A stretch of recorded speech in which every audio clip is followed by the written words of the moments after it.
સમજવાની જરૂર. આપણે એવું કહીએ કે હા, મન દિવ્ય તો રહેવું જ જોઈએ, પરંતુ વાસ્તવમાં રહે છે ખરું? જે આપણે મનના તમે જે પ્રકાર બોલ્યા એ હોવું જોઈએ, એટલે કે નિર્મળ, સ્થિર, અટલ, અચલ, એ બધું હોવું જોઈએ. પણ એ વિચારોના આધીન છે. વિચારો દિવ્ય હોય તો મનની સ્થિતિ આવી બને. પણ દિવ્ય વિચારો લાવવા કઈ રીતે, સક્ષમ કઈ રીતે બનવું? આપણા દરેક વ્યક્તિના જીવનમાં ઘણી બધી એવી તકલીફો આવે છે કે જે વિચારોને કે મનને પોઝિટિવ બનવા નથી દેતી.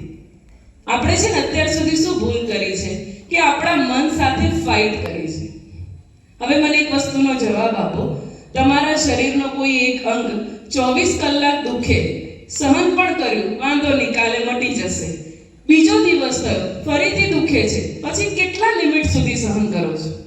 પછી જો તમારા હાથમાં દુખાવો નથી રહેતો